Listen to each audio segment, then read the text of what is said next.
दुर्गे परेशि शुभदेशि परात्परेशि वन्द्ये महेश दयिते करुणार्णवेशि स्तुत्ये स्वधे सकलतापहरे सुरेशि कृष्णस्तुते कुरु कृपां ललिते अखिलेशि दिव्येनुते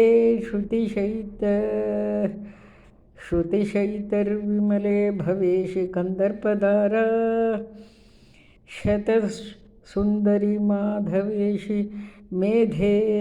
गिरीशतनये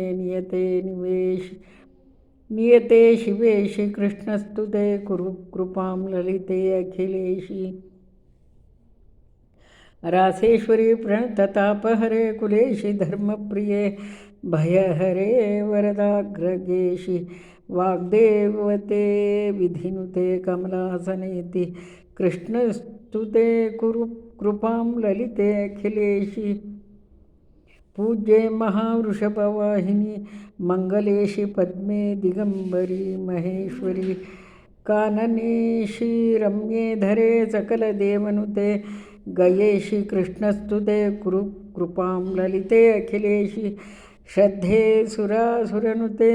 सकले जलेशि गंगे शिरसदयिते गंगे गिरीशदयिते गणनायकेशि दक्षे श्मशाननिलये सुरनायकेशि कृष्णस्तुते कुरु कृपां ललिते अखिलेशि तारे कृपार्धनयने मधुकैटभेशि विद्येश्वरेश्वरि यमे निखिलाक्षरेशि ऊर्जे चतुष्तनी सनातनी मुक्तकेशि कृष्णस्तुते कुरु कृपां ललिते अखिलेशि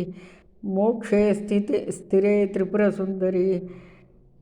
पाटलेशि माहेश्वरी त्रिनयने प्रबले मखेशि तृष्णे तरंगिणी बले गतिदे ध्रुवेशि कृष्णस्तुते कुरु कृपां ललिते अखिलेशि